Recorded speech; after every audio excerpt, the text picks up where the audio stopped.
আলহামদুলিল্লাহ চন্দ্র ভিতরে আগে আসেন আলহামদুলিল্লাহ নাহমাদুহু ওয়া নাস্তাঈনুহু ওয়া নাস্তাগফিরুহু ওয়া নু'মিনু বিহি ওয়া নাতাওয়াক্কালু আলাইহি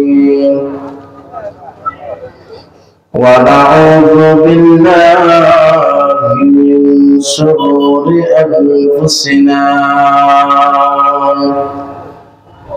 ومن سيئات أعمالنا من يهده الله فلا مضل له ومن يضلله فلا هادي له ونشهد أن لا إله إلا الله وحده لا شريك له لا جد له ولا ند له ولا مثل له ونشهد أن سيدنا وسندنا وحبيبنا ومولانا محمدا عبده ورسوله الذي أرسل إلى الناس كافة بشيرا ونذيرا وداعيا إلى الله بإذنه وسراجا منيرا أما بعد فأعوذ بالله من الشيطان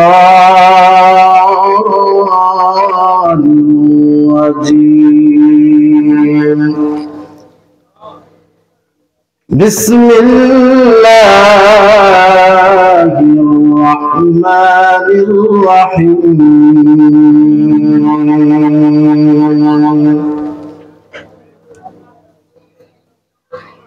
تبارك الذي جعل في السماء بروجا وجعل فيها سراجا وقمرا منيرا وهو الذي جعل الليل والنهار خلفة لمن أراد أن يذكر أو أراد شكورا وعباد الرحمن الذين يمشون على الأرض هونا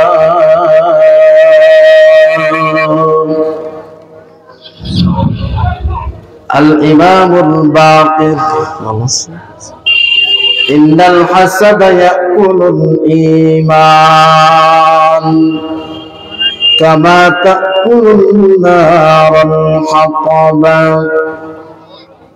صدق الله مولانا العظيم وصدق رسوله النبي الكريم ونحن على ذلك لمن الشاهدين والشاكرين والذاكرين والحمد لله رب العالمين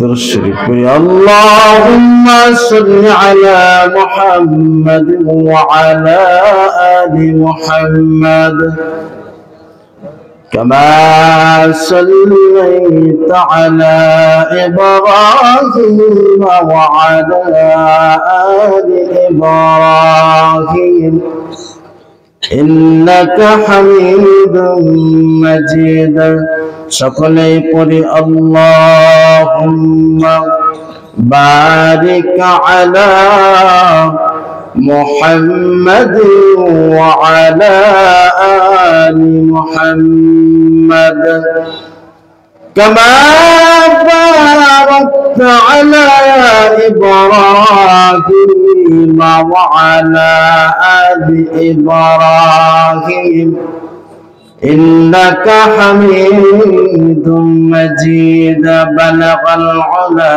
بكماله كشف الدجى بجماله حسنت جميع خصاله صلى عليه وآله توحید کی امانت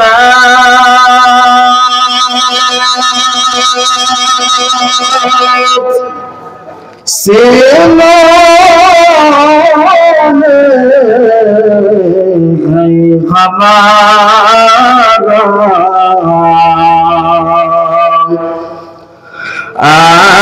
آسان ہی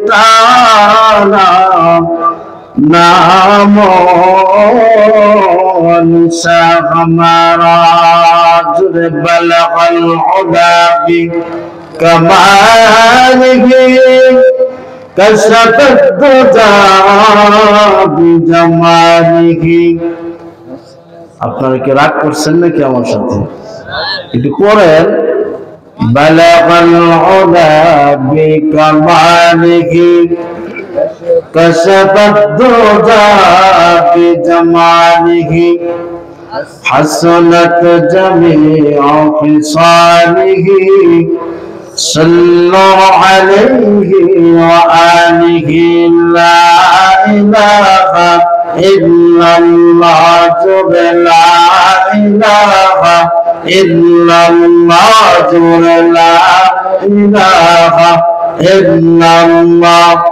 لا إله إلا الله لا إله إلا الله لا إله إلا الله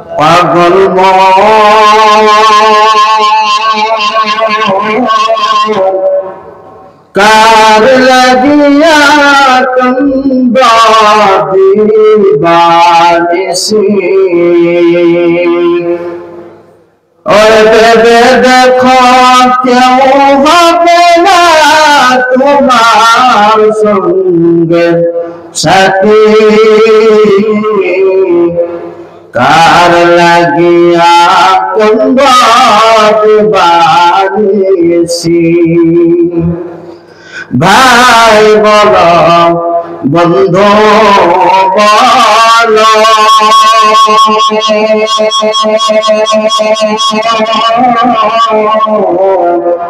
কেউ তো রয়া বন্ধু দু চার দুদিন কাদার পরে রাখবে না খোঁজ খবর তুমি করলা লাগিয়া করলার সখীর ঘর দুনিয়ারি তামাশা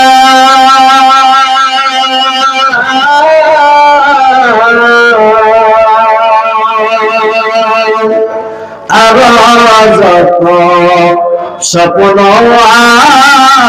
আশা সবাই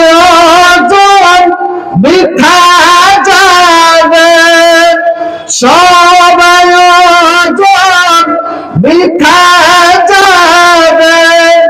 শেষ ঠিকানা মাটির ঘর,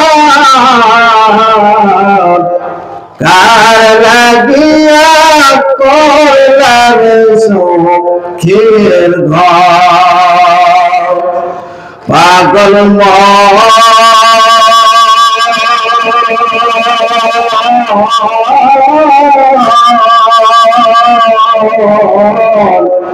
কার লাগিয়া করলাম সুখের ঘর, লা ইলাহা ইল্লাল্লাহ জুড়ে لا إله إلا الله لا إله إلا الله لا إله لا إله إلا الله محمد رسول الله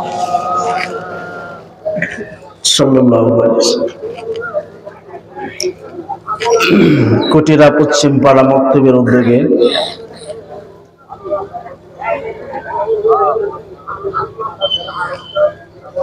পঞ্চম বার্ষিক ইসলামী মহাসম্মেলনের সদরবাজন সম্মানিত সভাপতি সাহেব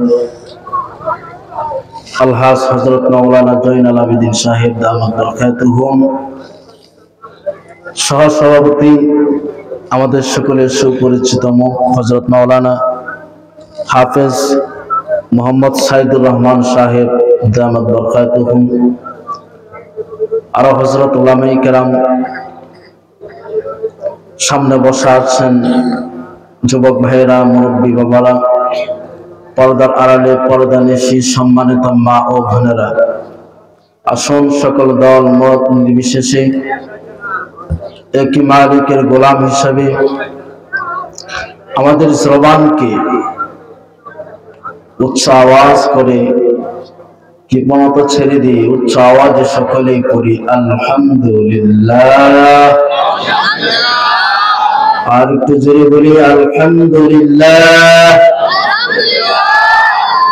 মুহতারাম হাজিরিন, রাত্র গভীর হয়েছে, আমার পরে যেহেতু আরেকজন আলোচক আছে, আলোচনা বেশি দীর্ঘ হবে না।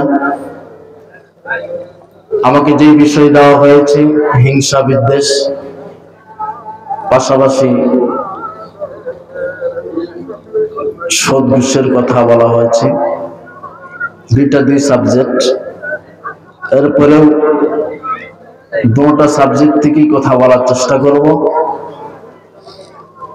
আল্লাহ পাক যেন আমার জবান থেকে এমন কিছু কথা বের করেন যে কথাগুলা বলনেওয়ালা শুননেওয়ালা সকলের আমলের উপযোগী হয়, বলুন আমিন।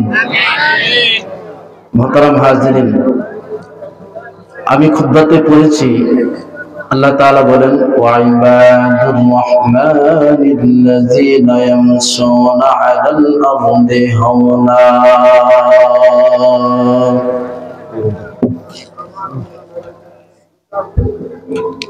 وعباد الرحمن الذين يمشون على الأرض هونا وإذا خاطبهم الجاهلون قالوا سلاما। পৃথিবীর মানুষেরা, সমস্ত শ্রেণী পেশার মানুষ, সকলকে যদি জিজ্ঞেস করা হয়, ও কুঠিরার মানুষ, আপনাদেরকে আমি জিজ্ঞেস করি, আমাদের বানানেওয়ালা কে? আমাদের রব কে? আমরা সকলে স্বীকার করেছি আমাদের রব আল্লাহ। কিন্তু বিষয়টা যদি এমন হয়, আমরা বললাম আমাদের রব আল্লাহ, কিন্তু আল্লাহ বলতেছে ওরা আমার বান্দা। এখন ওরা বলতে কি আমি পড়ছি, আপনি পড়ছেন, কে পড়ছে? ওরা আমার বান্দা। এখানে কিন্তু একটা পেশ আছে। আল্লাহ সরাসরি আমাকেও বলেননি, আপনি কেউ বলেননি, সকলকেই বলেছেন, নাকি বলেন? আপনাদের মতামত কি? সকলকেই সম্মিলিত করেছেন, তাই না?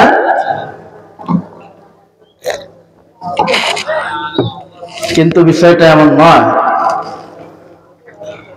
আমরা সকলে কার গোলাম? কার বান্দা? আল্লাহ।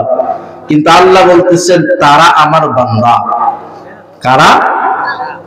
যাদের ভিতরে কিছু গুণ থাকবে।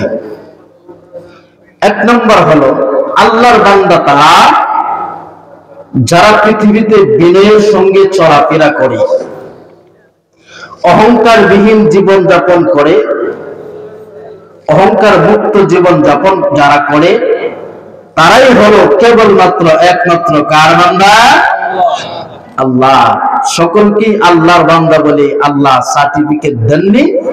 সার্টিফিকেট আল্লাহ তাদেরকে দিয়েছেন যারা অহংকার বিহীন, অহংকার মুক্ত, বিনয়ের সাথে জীবন যাপন করবে।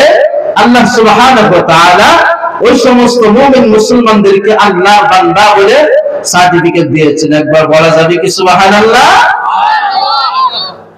মুহতারাম হাজিরিন, এখন আমাদের অভ্যাস এমন হয়ে গেছে আমরা বিনয়ের সাথে চলতে পারি না। কথা কি বললাম? আমরা অহংকার করে চলি, তাকাব্বুরি করে চলি, আমাদের ক্ষমতা দেখায় দেখায় আমরা চলি। আসলে কি এটা ঠিক নাকি ভুল? আমাদের কিভাবে চলার দরকার? বিনয়ের সাথে চলার দরকার। কিন্তু আমাদের হাঁটা চলাফেরা দেখে মনে হয় আমরা মরবো না, আমরা ওমর, আমরা পৃথিবীতে আজীবন বেঁচে থাকবো। না, এমন যারা করি এটা ভুল। আমাদেরকে মরতে হবে। পৃথিবীতে সব থেকে ক্ষমতাশীল ছিল ফেরাউন। ফেরাউন কি এখন জীবিত আছে না মারা গেছে? ফেরাউনের মতো দ্বিতীয় ক্ষমতাওয়ালা পৃথিবীতে এমন বাদশাওয়ালা কেউ আছে? পাওয়ারফুল কেউ আছে? নেই। সকলের কবরে যেতে হবে।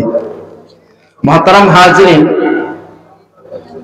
বিশ্বনবী মুহাম্মদুর রাসূলুল্লাহ সাল্লাল্লাহু আলাইহি সাল্লাম বলেছেন, প্রতি বৃহস্পতিবার আর সোমবারে বান্দাদের আমলনামা জমা নেওয়া হয়। আর প্রাথমিকভাবে মানুষদেরকে রব্বুল আলামিন ক্ষমা ঘোষণা করেন, কিন্তু কিছু সংখ্যক মানুষকে আল্লাহ তাআলা ক্ষমা দেন না। তাদের ব্যাপারে রাসূলুল্লাহ বলেন, যাদেরকে আল্লাহ ক্ষমা ঘোষণা করেন না তারা হচ্ছে অহংকারী বান্দা। তাদেরকে ততক্ষণ পর্যন্ত ক্ষমা করা হবে না যতক্ষণ পর্যন্ত অহংকার মুক্ত না হবে। খুব গুরুত্বপূর্ণ কথা না? বিশ্বনবী অন্য হাদিসের ভিতরে বলেছেন, শবে কদর, শবে বরাত, এই রাত্রিগুলিতে আল্লাহ তাআলা সমস্ত শ্রেণী পেশার মানুষদেরকে ক্ষমা ঘোষণা করেন। প্রাথমিকভাবে যারা তওবা করে, আত্তাইবু মিনাজ যামবি কামান লা যামবা, রাসূল বলেছেন যারা তওবা করে তারা এমন নিষ্পাপ হয়ে যায়, মায়ের গর্ভ থেকে একটা সন্তান পৃথিবীতে ভূমিষ্ঠ হলে তার যেমন কোনো গুনাহ থাকে না, খাঁটি দিলে তওবা করলে আল্লাহ সেই বান্দাকে তেমন নিষ্পাপ বানায় দেন। তো আমি বলতেছি না তাদেরকে আল্লাহ ক্ষমা করেন না যারা অহংকারের সাথে চলে, নিজেকে বড় মনে করে, পাশের আরেকজনকে ছোট মনে করে, টাকাওয়ালা হয়ে গরিবকে তুচ্ছ-তাচ্ছিল্য করে, গরিব বলে তাকে ধমক দিয়ে কথা বলে, ছোট চোখে দেখে, নিচু চোখে যারা দেখে তাদেরকে আল্লাহ ক্ষমা করেন না। নাউজুবিল্লাহ। সম্মানিত হাজিরিন, তাহলে আমরা আল্লাহর বান্দা যদি হতে যাই তাহলে আমাদেরকে কি করতে হবে?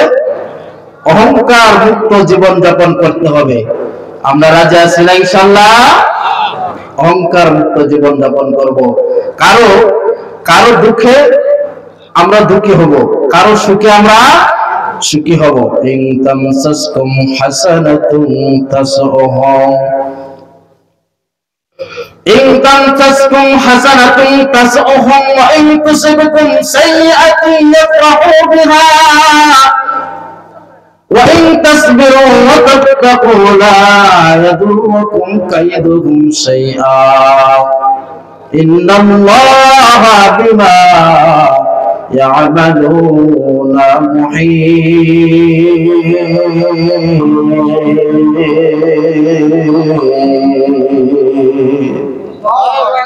আর একটু জোরে কোন আল্লাহু আকবার।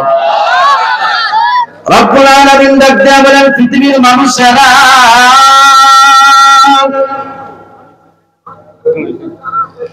পৃথিবীর জমিনে এমন এক শ্রেণীর মানুষ আছে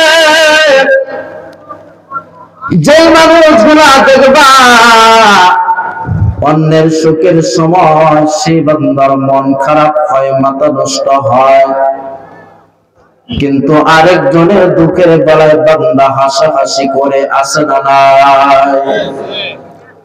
রব্বুল আলামিন ডাকবে বলেন আরে কুঠির মুসলমান, রব্বুল আলামিন ডাকবে বলেন ওরে বান্দা,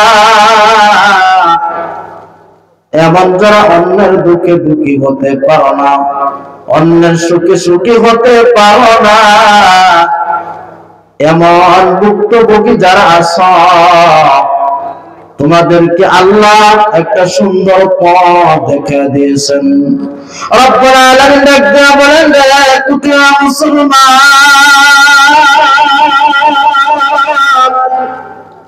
আল্লাহ ডাক দিয়া বলেন রে বান্দা,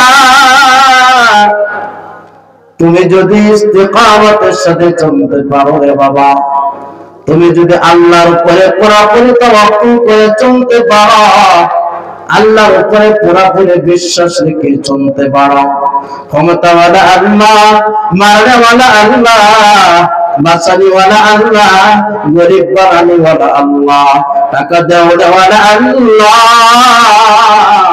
এমন যদি তুমি বান্দা মনের মধ্যে পুরোপুরি সিদ্ধান্ত নিতে পারো, তোমার প্রতি যারা হিংসা করবে, তোমার বুকে যারা দুঃখী হবে না, তোমার সুখে যারা দুঃখ করে, ওই সমস্ত বান্দাদের চেষ্টাগুলো রব্বুল আলামিন ব্যর্থ করে দিবে। একটা জবান বন্ধ রাখবা না। অকুটিয়ার মুসলমান চিল্লা খান সুবহানাল্লাহ। যারা আল্লাহর উপরে পুরোপুরি বিশ্বাস হবে, আল্লাহর উপরে পুরোপুরি তাওয়াক্কুল রাখবে, আল্লাহর উপরে পুরোপুরি বিশ্বাস রাখবে, আল্লাহ আমাকে মারে, আল্লাহ আমাকে বাঁচায়, আল্লাহ আমাকে মেরে ফেলবে, পৃথিবীর কোন মানুষ হিংসা করেও তারে কখনো পরাজিত করতে পারবে না। আরে বাংলার মুসলমান, পৃথিবীর একজন প্রসিদ্ধ নবী, সেই নবীর নাম হলো হযরত সুলাইমান আলাইহিস সালাম।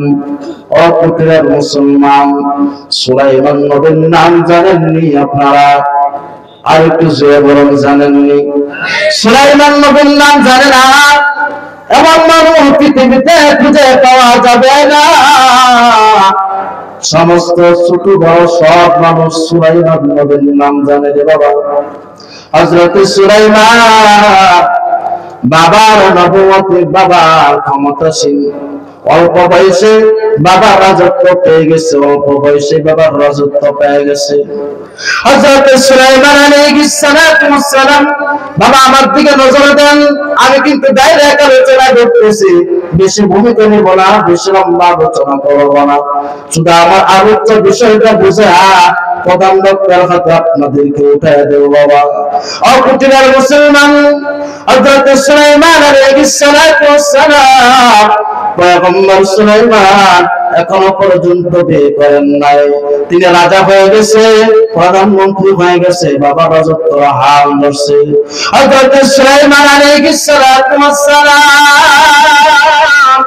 তার প্রজাদেরকে ডাক দেয়া বলে, আমার প্রজারা, আমি পয়গম্বর সুলাইমান বিয়ে করতে চাই, আমার জন্য একটা সুন্দর দেখে একটা পাত্রী দেখো। পয়গম্বর সুলাইমান আলাইহিস সালাম বিয়ে করবেন, তার জন্য পাত্রী দেখতে হবে। পয়গম্বর সুলাইমানকে তার প্রজারা জিজ্ঞেস করছেন, পয়গম্বর সুলাইমান আপনি বিয়ে করবেন,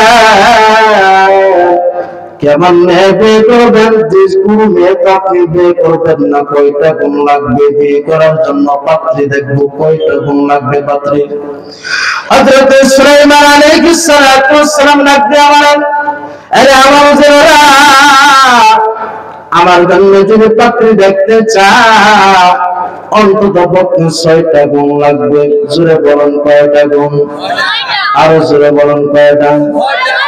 6টা গুণওয়ালা যদি মেয়ে পাই, তাকে আমি বিয়ে করবো না, হয় আমি বিয়ে করবো না।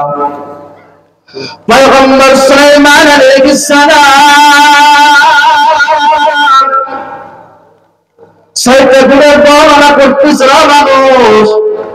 1 নম্বর গুণ হলো সে মেয়েটা দিনদার হতে হবে, আলেমা হতে হবে, সে মেয়েটার পরিবার ভালো হতে হবে, তার বংশ ভালো হতে হবে, মেয়েটা সুন্দরী হতে হবে, মেয়েটা আমানতদার হতে হবে। এই 6টা গুণ যদি পাওয়া যায়, সেই মেয়েকে পয়গম্বর সুলাইমান বিয়ে করবেন। পয়গম্বর সুলাইমান বিয়ে করবেন। সেই খবর পল্লীতে যখন চলে গেল, সেই খবর যখন মসজিদ থেকে মাগরিব পর্যন্ত সেই খবর যখন চলে গেল, পয়গম্বর সুলাইমানের স্ত্রী হওয়ার জন্য হাজার হাজার মানুষগুলো পাগল, হাজার হাজার মেয়েরা পাগল, হাজার হাজার মানুষগুলো পাগল, হাজার হাজার সিটি পয়গম্বর সুলাইমানের কাছে আসতেছে। কিন্তু পয়গম্বর সুলাইমান এইভাবে চলতে চলতে 6 মাস চলে গেল। একদিন উজির ডাক দিয়ে বলে, ও পয়গম্বর সুলাইমান, আপনি বিয়ে করে ফেললে তো হয়, যেভাবে মানুষগুলো আমাদের কাছে চিঠি পাঠায়, আর কয়েকদিন গেলে তো চিঠির গুড়াউন হয়ে যাবে, আপনি একটা বিয়ে করলে তো হয়। ও কুটিরের মুসলমান, সকলেই তো চায় একটা প্রতিষ্ঠিত জামাই হোক, সকলেই তো চায় আমার জামাইটা টাকাওয়ালা থাক। কথা বলুন ঠিক কিনা? আমি কি ভুল বললাম নাকি? মেয়ে চায় আমি যার কাছে বিয়ে বসবো সেই জামাইটা যেন টাকাওয়ালা হয়, পয়সাওয়ালা হয়। মেয়ের বাবা চায় আমার মেয়ের জামাইটা যেন টাকাওয়ালা হয়, পয়সাওয়ালা হয়। বললাম নাকি আমি? প্রতিষ্ঠিত জামাইয়ের কাছে সবাই বিয়ে দিতে চায়। পয়গম্বর সুলাইমান বিয়ে করবে, সে খবর যখন পল্লীতে চলে গেল, মাছ বিক্রেতাও সিটি পাঠায়, সামসার মেয়েরাও সিটি পাঠায়, জামাল মেয়েরাও সিটি পাঠায়। এক জারওয়ালা সে একদিন বাজারে যাইতেছে বাজার করার জন্য, মাছ বিক্রি করার জন্য। বাজারে যখন যায়, দোকানের মধ্যে আলোচনা হয়, দোকানের মধ্যে আলোচনা হইতেছে পয়গম্বর সুলাইমান বিয়ে করবে,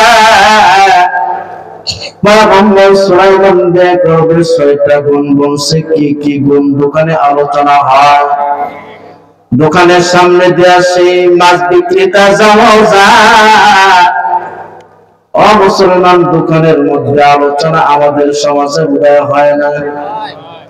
এই যে দোকান, এই দোকানের মধ্যে বসে বসে হাজার হাজার মানুষ গীবত করতেছে, কি করতেছে না? পাখিরা বাজারে বসে বসে হাজার হাজার মানুষ গীবত করে, একে আলোচনা অন্যের সঙ্গে করতেছে।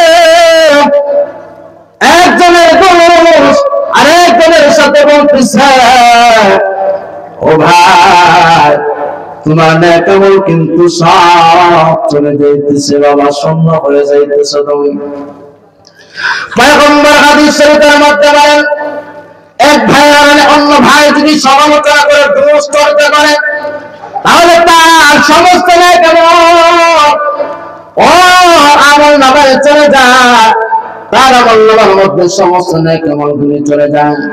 অকুটিরার মুসলমান, আমরা তো ঠিক মতো নামাজ পড়তে পারি না বাবা গো, ঠিক মতো নামাজ পড়তে পারি না, রোজা রাখতে পারি না, যাকাত দিতে পারি না, ঠিক মতো নেক আমল করতে পারি না।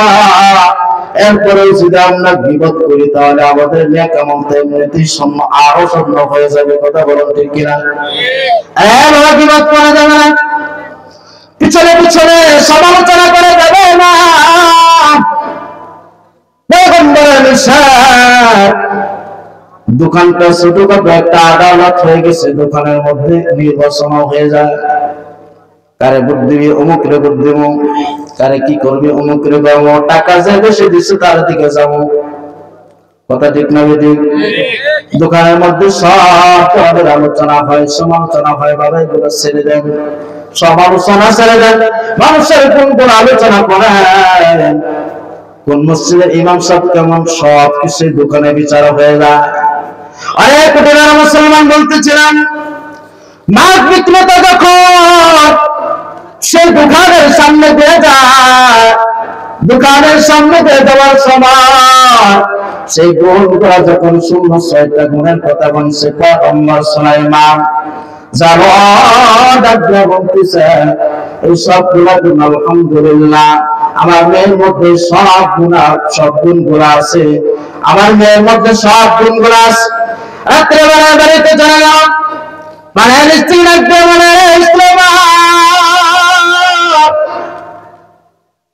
আলহামদুলিল্লাহ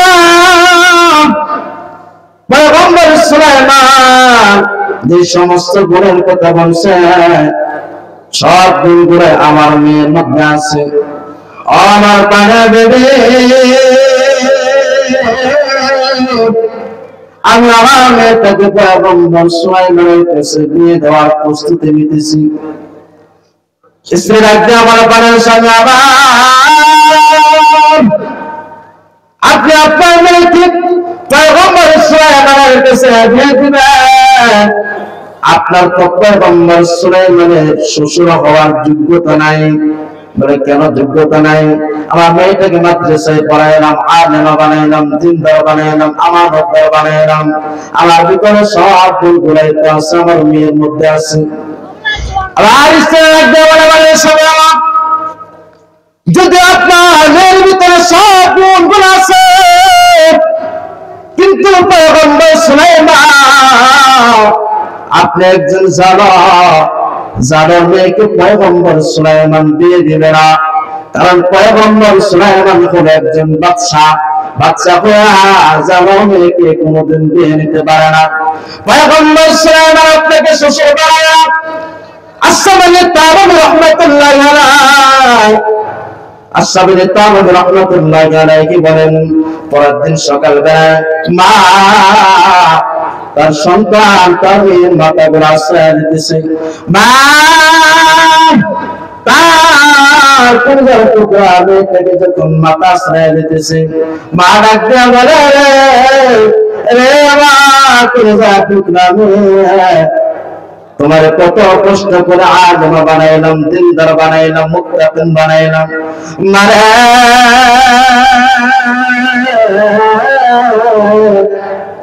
তোমার যদি একটা সঠিক প্রশ্ন করতে পারতাম তাহলে আমাদের জীবনগুলো ধন্য হয়ে যেত।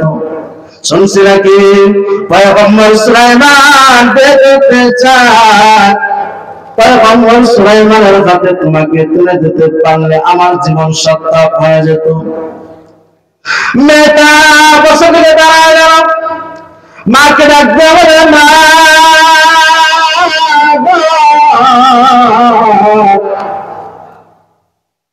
আমাকে তো 2 দিন আগে পরে বিয়ে দেবা, আমাকে যদি পয়গম্বর সুলাইমানের কাছে বিয়ে দিতা আমার কপালটা খুলে যাইত। মা ডাক দিয়ে বলে আমার সন্তান, তোমাকে পয়গম্বর সুলাইমানের কাছে চেষ্টা করলেও বিয়ে দেওয়া যাবে না। মা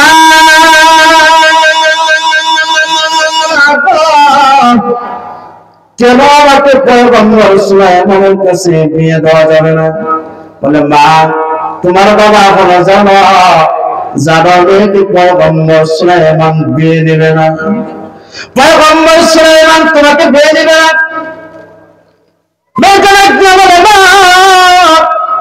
পয়গম্বর সুলাইমানকে টাকাওয়ালা পয়সাওয়ালা বাদশা বানাইছেন আমার আল্লাহ, আমার আল্লাহ জাদমে বানাইছে। যে আল্লাহ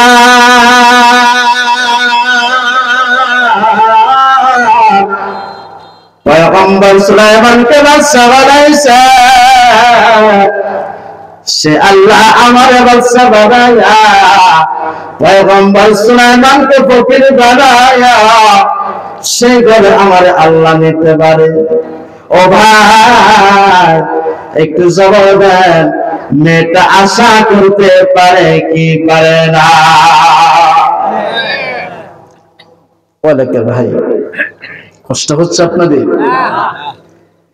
কি কষ্ট হচ্ছে? কষ্ট হলে বলবেন। আমার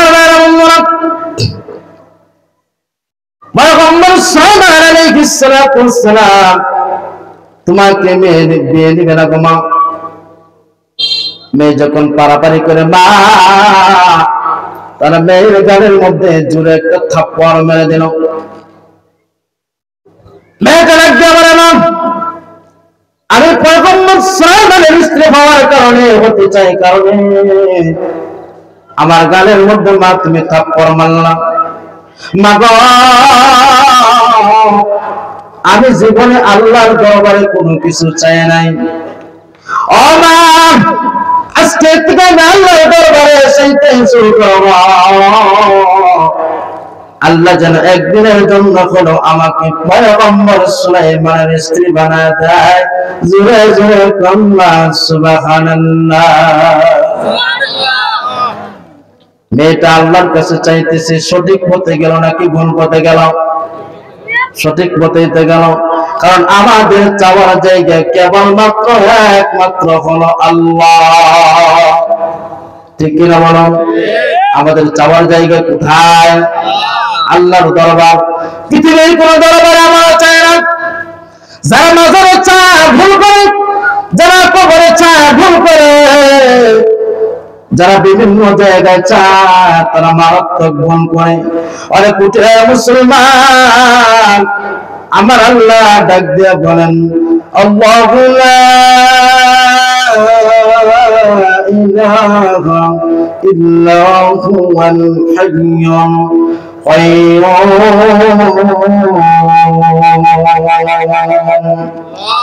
لا تأخذه سنة ولا نوم.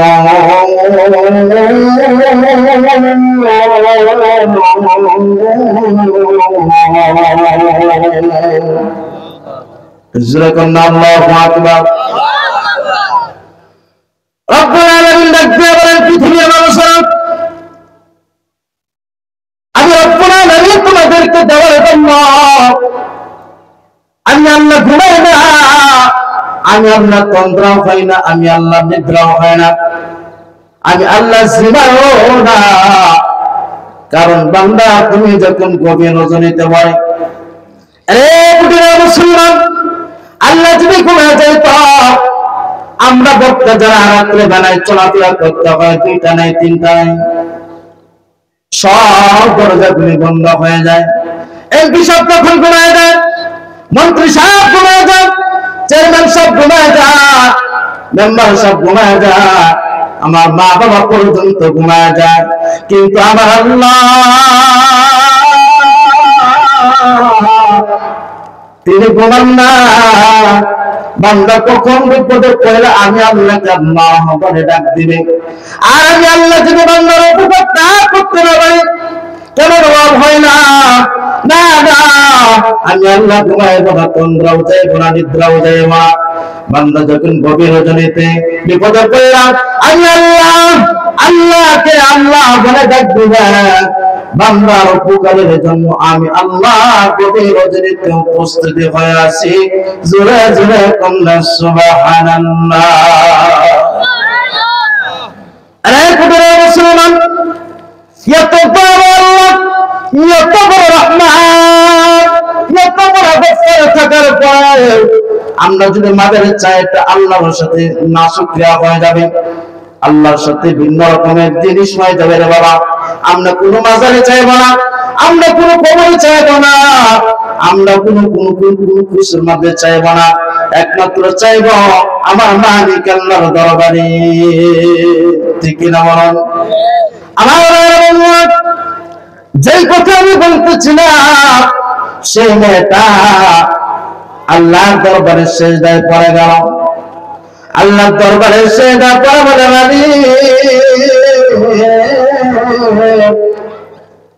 জীবনে তোমার দরবারে কোনো কিছু চায় না আল্লাহ গো, একদিনের জন্য করে আমাকে পয়গম্বর সুলাইমানের স্ত্রী বানায় দাও। কিছুদিন যাইতে না যাইতে মেয়েরা পয়গম্বর সুলাইমানের বরাবর একটা চিঠি লিখলাম। চিঠির মধ্যে লিখতেছে, পয়গম্বর সুলাইমান, আমি আপনার ক্যারিয়ার দেখে আপনার প্রেমে পড়ি নাই, আমি আপনার টাকা দেখে আপনার প্রেমে পড়ি নাই। ও পয়গম্বর সুলাইমান, আমি আপনার ব্যক্তিত্ব দেখে আপনার প্রেমে পড়ি নাই। আমাদের জমানার মেয়েরা তো ব্যক্তিত্ব দেখে, ক্যারিয়ার দেখে, টাকা দেখে প্রেমে পড়ে। ভুল বললাম নাকি? ও মেয়ে ভুল বললাম নাকি? যে স্বামীর টাকা নাই, সেই স্বামীর কদর বউয়ের কাছে নাই। ঠিক মতো ইনকাম করতে না পারলে বউ ডাক দিয়ে বলে, পাশের বাড়ির চাচা, পাশের বাড়ির ভাই এত টাকা ইনকাম করে তুমি কি করছো করো নাকি? ভুল বললাম নাকি আমি? আমার পাশের বাড়িতে ফ্রিজ আছে, পাশের বাড়িতে খাট আছে, পাশের বাড়িতে আলনা, আমার ঘরের মধ্যে দামি কোনো কিছু নাই, তুমি কিরম পুরুষ হয়েলা? ওটা দেয় কি দেয় না? না গো মা। আমার পয়গম্বর বলেন, পৃথিবীর জমিনে কোন মানুষকে যদি সিজদা করা অর্ডার হতো, মহিলাদেরকে ডাক দেয়া বলতাম, মহিলারা তোমরা তোমাদের স্বামীর পায়ের নিচে সিজদা করো, তোমাদের স্বামীর পায়ের মধ্যে সিজদা করো। ও মা, এবার চিন্তা করো তোমার স্বামীকে আল্লাহ কতটুকু মর্যাদা দিয়েছে, কতটুকু সম্মান দিয়েছেন।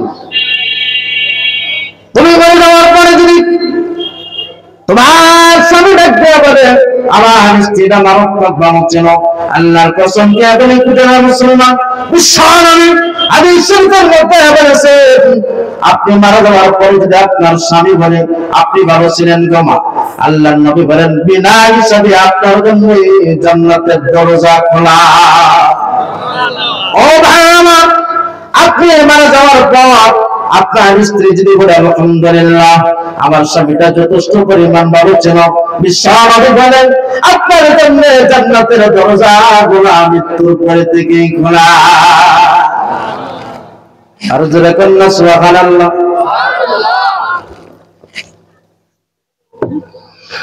মেয়েটা পয়গম্বর সুলাইমানকে বলে, ও পয়গম্বর সুলাইমান, আমি আপনার ব্যক্তিত্ব দেখে আপনার প্রেমে পড়ি নাই, আমি আপনার ক্যারিয়ার দেখে আপনার প্রেমে পড়ি নাই, আমি আপনার দৌলত দেখে প্রেমে পড়ি নাই। পয়গম্বর সুলাইমান, আপনি একজন পয়গম্বর, ও নবী আপনি একজন পয়গম্বর হওয়ার কারণে আমি আপনার প্রেমে পড়েছি। আসলে ময়দানে আমি যেন আপনার হাত ধরে ধরে আল্লাহ তৈরি জান্নাতে যেতে পারি, এই জন্য আমি আপনার প্রেমে পড়েছি। কন্যা সুবহানাল্লাহ।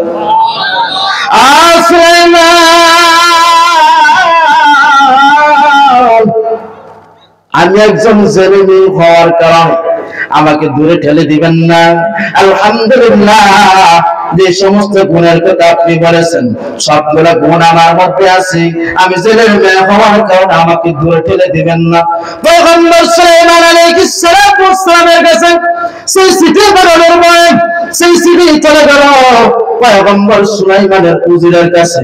পয়গম্বর সুলাইমানের উজির যখন সেই চিঠি পড়ল, পয়গম্বর সুলাইমানের উজির সেই চিঠি পড়া পয়গম্বর সুলাইমানের উজিরের মাথা নষ্ট হয়ে গেল। আরে পয়গম্বর সুলাইমানের একজন পয়গম্বর, আর পয়গম্বর সুলাইমানের স্ত্রী হওয়ার জন্য একজন জেলের মেয়ে চিঠি পাইছে। পয়গম্বর সুলাইমানের মাথা নষ্ট, পয়গম্বর সুলাইমানের পিএসের মাথা নষ্ট হয়ে গেছে। চেয়ারম্যানের পিএসের যে পরিমাণ পাওয়ার, মানে হয় চেয়ারম্যানেও এত পরিমাণ পাওয়ার দেখায় না, ভুল বললাম নাকি আমি? বক্তা সাহেবের পিএসের যে পরিমাণ পাওয়ার, বক্তা সাহেব মনে হয় এত পরিমাণ পাওয়ার দেখায় না। পয়গম্বর সুলাইমানের পিএসের মাথা নষ্ট হয়ে গেছে, মাথা নষ্ট হয়ে গেছে। এই ভাইজান, আমি একজন বক্তার কাছে গেলাম, বক্তার পিএসের সঙ্গে কথা বললাম দেখা করার জন্য। বক্তার পিএস ডাকতে আমার আজকে না কালকে, কালকে না পরশু আওয়ান করে করে কয়েকদিন ঘোরার পরে বক্তা সাহেবের সাথে আর দেখা হয় না। একদিন বক্তা সাহেবের নজরে পড়ে গেলাম। বক্তা সাহেব ডাক দিয়ে বলেন, ও মাওলানা, আপনি আমার সঙ্গে কেন দেখা করতে চান, তার কি প্রয়োজনটা বললাম। আর ডাক দিয়ে বললাম, হুজুর, আপনার পিএসের এত পরিমাণ পাওয়া, আপনি তো সালাম দেন, আপনার পিএস সালাম দেয় না, সালাম দিলেও নেই না। বক্তা সাহেব আমাকে ডাক দিয়ে বলেন, আমার কাজ, আপনার যতদিন জীবনে যতদিন প্রয়োজন পড়বে, আমি যতদিন বেঁচে থাকবো, আমার কাঠ নিয়ে যান, আমাকে ফোন দিবেন, সরাসরি আমার সঙ্গে কথা বলবেন। পিএসের এত পরিমাণ পাওয়ার, চেয়ারম্যানের পাশে ঢোকা যায় না, এমপির পাশে ঢোকা যায় না। কথা বলুন ঠিক কিনা? পয়গম্বর সুলাইমানের পিএসের মাথা নষ্ট হয়ে গেল। কত বড় সাহস, জেলে হয়ে পয়গম্বর সুলাইমানের কাছে বিয়ে বসতে চায়।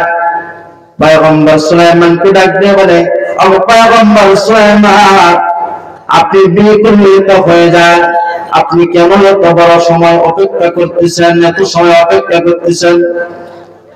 পয়গম্বর সুলাইমান ডাক দিয়ে বলে, উচিত তোমার মাথা তো কেন গরম হয় না? ডাক দিয়ে বলতেছে, আমার মাথা কেন গরম? সিঁড়িটা পরে দেখেন। পয়গম্বর সুলাইমানের হাতে সেই সিঁড়িটা যখন ধরায় দিল, পয়গম্বর সুলাইমান দেখতেছে সিঁড়ির মধ্যে লেখা, ও পয়গম্বর সুলাইমান, আমি আপনার ব্যক্তিত্ব দেখে আপনার প্রেমে পড়ি না, আমি আপনার ক্যারিয়ার দিকে আপনার প্রেমে পড়ি নাই। আমার পয়গম্বর সুলাইমান, আমাকে দূরে ঠেলে দিবেন না, আমি আপনার হাত ধরে আমরা তৈরি জান্নাতে যেতে চাই। পয়গম্বর সুলাইমান সিঁড়ি দেখলাম।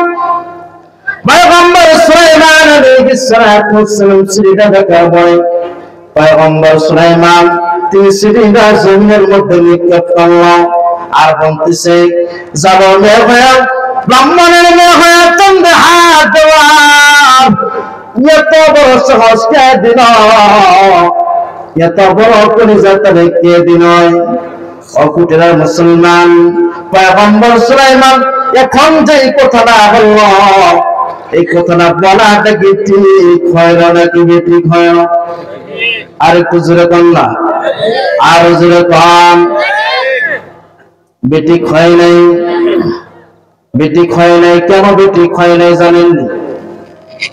আমার নবী হাদিস শরীফের মধ্যে বলেন, কুফু মিলায়া কাজ করা, ঠিক কিনা বলুন? একজন ইমাম সাহেব বিয়ে করবে, এখন যদি রাস্তায় যে মেয়েটা প্রেম সাপ করে ঘুরে, এমন মেয়েরা যদি ইমাম সাহেব বিয়ে করে, তাহলে কি শোভা পাইবে নাকি? একজনকে পয়গম্বর সুলাইমানের করে গেছে, কিন্তু আমার আল্লাহ তার বান্দাকে কি পরিমাণ ভালোবাসে, কি পরিমাণ তার বান্দাকে ভালোবাসে দেখেন, লক্ষ্য করে। আমার আল্লাহ ডাক দেয়া বলে, পয়গম্বর সুলাইমান,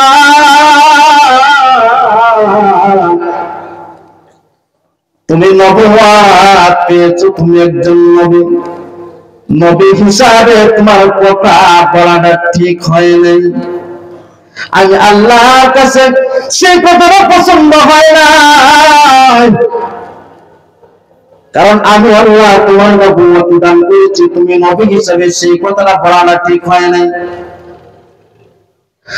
পয়গম্বর সুলাইমানকে আল্লাহ ডাক দেয়া বলেন, এ সুলাইমান, আমি কিন্তু এখন পরীক্ষা করব, তুমি কি অহংকার করলা নাকি?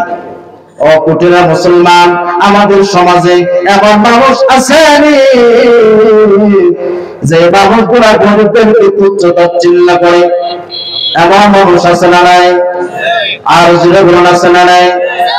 না, আপনাকে টাকাওয়ালা যিনি বানাইছেন, আপনাকে গরিব যিনি কিন্তু বানাইতে পারেন বাবা। কোন গরিবকে তুচ্ছ তাচ্ছিল্য করবেন না, অহংকার করবেন না। পয়গম্বর সুলাইমানকে আল্লাহ বলেন, রে পয়গম্বর সুলাইমান, আমি আল্লাহ কিন্তু তোমাকে পরীক্ষা করব। তুমি অহংকার করলানি, আমি আল্লাহ তোমাকে পরীক্ষা করব। পয়গম্বর সুলাইমানকে পরীক্ষা শুরু করবেন কে? আল্লাহ কিভাবে পরীক্ষা করে এখন দেখেন বাবা। পয়গম্বর সুলাইমান আলাইহিস সালাতু ওয়াস সালাম, রব্বুল আলামিন পয়গম্বর সুলাইমান নবীকে কান্তি দিয়েছিলেন মুজিজা হিসেবে। আল্লাহ রব্বুল আলামিন এক এক নবীকে এক একটা মুজিজা দিয়েছেন, গুণ দিয়েছেন। হাদিসের কিতাবের মধ্যে আসছে, তামাম পৃথিবীর সমস্ত নবীদেরকে যে সমস্ত মুজিজা, যে সমস্ত কারামত আল্লাহ দিয়েছেন, মুজিজা দিয়েছেন, সমস্ত মুজিজা যদি এক পাল্লায় রাখা হয়, অপর পাল্লায় যদি আবার নবী বিশ্বনবী মুহাম্মদুর রাসূলুল্লাহ, সকলে বলুন সাল্লাল্লাহু আলাইহি সাল্লাম, সেই বিশ্বনবীর সমস্ত মুজিজা যদি এক পাল্লায় রাখা হয়, আমার বিশ্বনবীর মুজিজার পাল্লাতে ভারী হয়ে যাবে। এক এক নবীকে রব্বুল আলামিন দুইটা তিনটা করে মুজিজা দিয়েছেন, কিন্তু আমার নবীকে আল্লাহ দুইটা তিনটা মুজিজা দেয় নাই। কোন বর্ণনা আসছে কমপক্ষে আমার নবীকে আল্লাহ 2000 মুজিজা দিয়েছে। এইদিকে আমি অনেক লম্বা কথা। পয়গম্বর সুলাইমান আলাইহিস সালাম যখন অহংকার করল, আল্লাহ তাআলা তাকে বললেন, ও পয়গম্বর সুলাইমান, আমি কিন্তু তোমাকে এখন অহংকারের কারণে পরীক্ষা করব। পয়গম্বর সুলাইমান আল্লাহ যে আংটি দিলেন, রব্বুল আলামিন দেখবে বলেন, এ পয়গম্বর সুলাইমান, সে আংটিটা নিয়ে কিন্তু বাথরুমে যাইবা না, নাপাক জায়গায় যাইবা। সে আংটিটা খুলে রেখে যাইবা, নাপাক জায়গায় গেলে আবার নাপাক জায়গা থেকে বের হয়ে এসে সে আংটি ব্যবহার করবা। পয়গম্বর সুলাইমান আলাইহিস সালাম আল্লাহ কথা অনুযায়ী পয়গম্বর সুলাইমান আংটি গলার মধ্যে রেখে প্রস্রাব পায়খানা করতে যায়। পয়গম্বর সুলাইমানের একজন খাদেম হলো জিন্নাত খাদেম। মানুষ খাদেম আছে, আবার জিন্নাত খাদেম আছে। পয়গম্বর সুলাইমান আলাইহিস সালাতু ওয়াস সালামের একজন খাদেম হলো জিন্নাত খাদেম আসিফ বিন মুরকিয়া। উনি পেশে বসে আমার সঙ্গে উপস্থিত, আমি একটু শর্টকাট করাই জিরে কভার করে ভাজি করে নিয়ে গেছি না বলবো তাই শেষ করে 5-7 মিনিট দিই। আমার ভাইরা বন্ধুরা, আমি যে কথা বলতেছিলাম অনেক লম্বা কথা, এই কথা সহজে শেষ হবে না, 1 ঘন্টা মিনিমাম সময় লাগবে আরো। কিন্তু রাত্র গভীর হয়ে গেছে বাবা, না আর 1 ঘন্টা না। আমাদের প্রধান বক্তা চলে আসছেন, এখন আমার ওয়াজের আর খাওয়া নাই। ওনার কণ্ঠ আলহামদুলিল্লাহ এত সুন্দর, আমি প্রায় সময় ওনার ওয়াজ শুনি ইউটিউবে। আমার ভাইয়ের বন্ধুরা, দেখবেন দোকানে গেলেন আপনি, দোকানে যাওয়ার পরে কিছু যুবক এমন আছে, কিছু ভাই এমন আছে, যে মানুষগুলা মুরব্বীদেরকে দেখে চেয়ার ছাড়ে না। আছে না নাই? নাই এরকম? কেন ছাড়ে না? টাকাওয়ালা হয়েছে। কিভাবে টাকাওয়ালা হয়েছে? সুদে লাগায়া, ঘুষে খাইয়া, মিলায়া জিলায়া, টেবিলের নিচ দেয়া, সব কিছু কইরা আজকে টাকাওয়ালা হইয়া মুরব্বীদেরকে সালাম পর্যন্ত দেয় না। আছে না নাই? ও ভাই, এরকম যারা অবৈধ পথে টাকা পয়সা কামাই করছেন, আল্লাহ তাআলা আপনাদের ব্যাপারে কি বলে জানেন? আল্লাযীনা ইয়াকুলুনা রিবা লা ইয়াকুমুনা ইল্লা কামা ইয়াকুমুল্লাযী ইয়াতাখাব্বাতুহু আশ-শাইতানু মিনাল মাস। হাসরের ময়দানে এক শ্রেণীর মানুষ উঠবে, যে মানুষগুলোকে শয়তান ছুঁয়ে দিছে, এরকম ভাবে হেলে দুলে পাগলের মতো উঠবে। এটা কন্যা নাউজুবিল্লাহ। আর যারা কোন কেন তারা এইভাবে উঠবে? সুদ ঘুষ খাওয়ার কারণে। ও ভাই, এখন আল্লাহ বলেন, এই আয়াতের ভিতরে তাফসীরকারকরা বলেছেন, সুদ ঘুষের ব্যাপারে আলোচনা শোনার পরেও যারা সুদ ঘুষ ছাড়বে না তাদের ব্যাপারে কি আছে। তার আগের কথাটা হলো, আপনি যদি আলোচনা শুনলেন সুদ এবং ঘুষের ব্যাপারে, শোনার পরে আপনি সেটা ছেড়ে দিয়েছেন, আমার দয়াময় রব্বুল আলামিন বলেন, বান্দা যদি সেটা ছেড়ে দেয় তার কারণে আমি আল্লাহ তাকে মাফ করেও দিতে পারি। কিন্তু যদি বান্দা সেটা না ছাড়া, তোমার জন্য মারাত্মক আযাব অপেক্ষা করতেছে, এমন আযাব তোমার জন্য অপেক্ষা করতেছে যে আযাব শুরু হবে কোনদিন শেষ হবে না।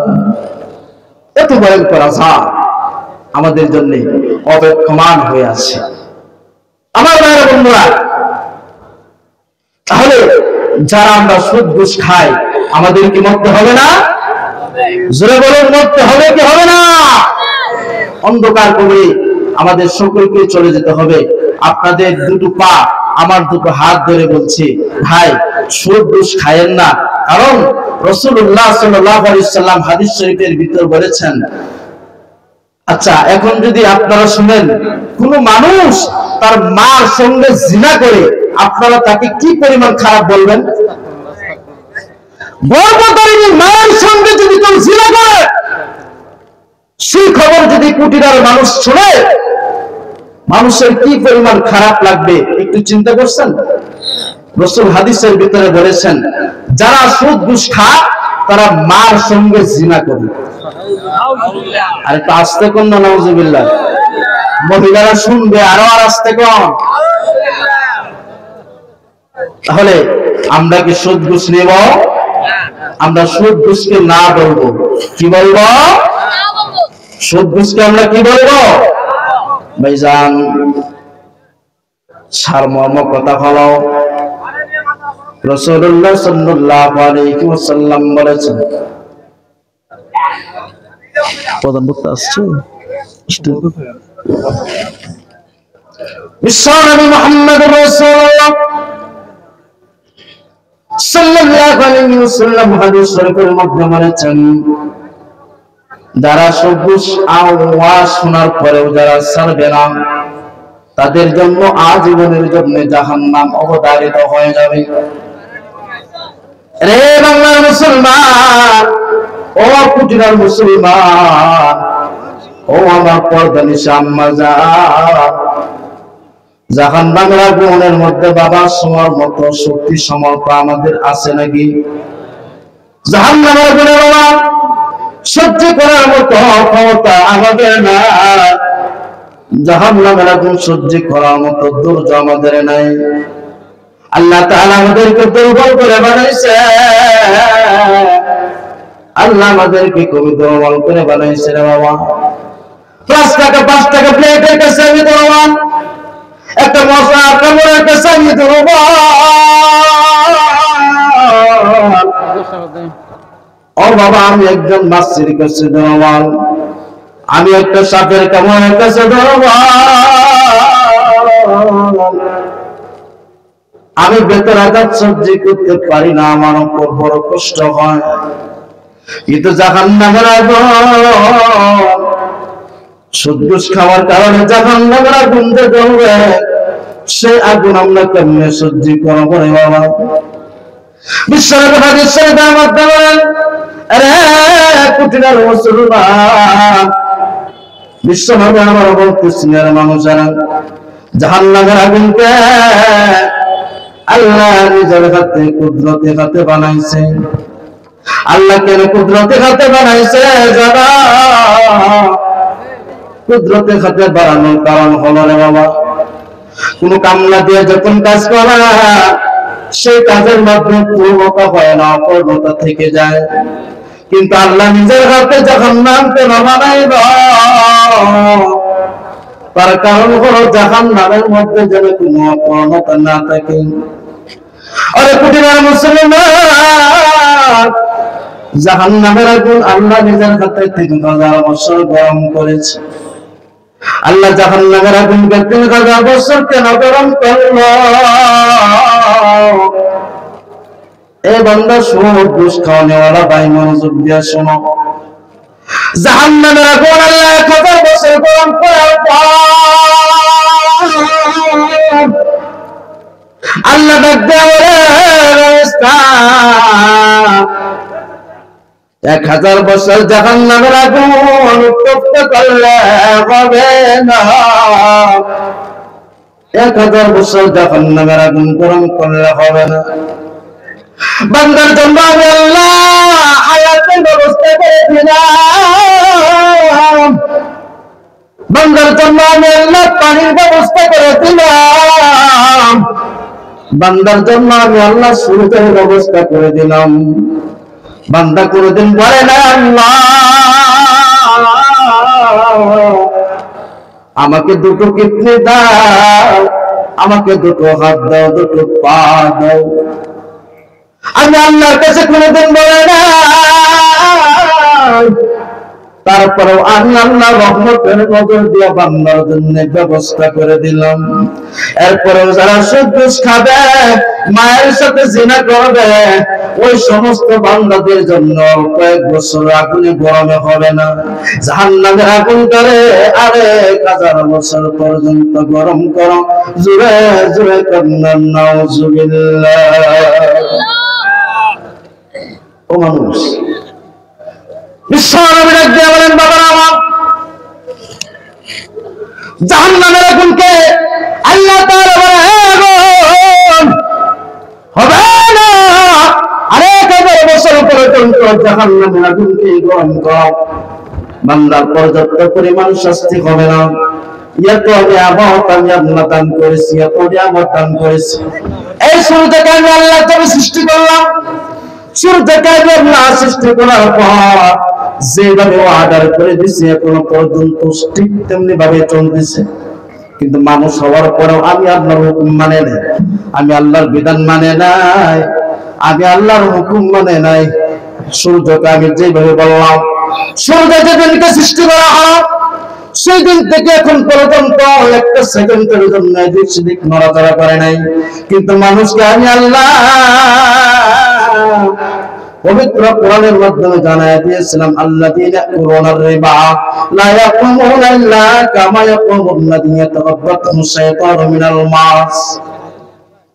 তাদের জন্য আমি আল্লাহ জাহান্নামে তো ভয়াবহ বেদনা দেওয়ার পর যেহেতু তারা ফিরে না, 1000 বছর পর্যন্ত জাহান্নামকে গরম করো। 2000 বছর গরমে হবে না, 1000 বছর পর্যন্ত জাহান্নামকে গরম করো। 3000 বছর পর্যন্ত জাহান্নামকে গরম করা হয়। ভাই আমার, শেষ কথা হলো, বিশ্বনবী বলেন জাহান্নামের আগুনকে 3000 বছর গরম করে এত উত্তপ্ত, এত গরম করেছে, সে জাহান্নামের আগুনের 70,000 বছর দূর দিয়া কোন বান্দা যদি যেতে যায় আর সামান্য দোয়া যদি বান্দার কলিজার মধ্যে লেগে যায়, বান্দার কলিজাটা পর্যন্ত পড়ে ছাই বোনা হয়ে যাবে। এত ভয়ঙ্কর বর্ণনা করা হয়েছে। মুসলমান হাজিরিন, সম্মানিত ভাইরা আমার, আমাদের প্রধান বক্তা চলে এসেছেন, সুদূর ঢাকা থেকে আসছেন বহু কষ্ট করে। উনি সাধারণত এইভাবে প্রোগ্রাম গুলা রাখেন না, আলহামদুলিল্লাহ উনি বিমানে অনেক প্রোগ্রাম করেন। ওনাকে আমি অনেক কষ্ট করে ভাইয়ের সাথে বারবার যোগাযোগ করে আপনাদের মাহফিলের জন্য ওনাকে আমি ব্যবস্থা করেছি। আপনারা কেউ উঠবেন না, প্রাণ ভরে হযরতের আলোচনা শুনবেন।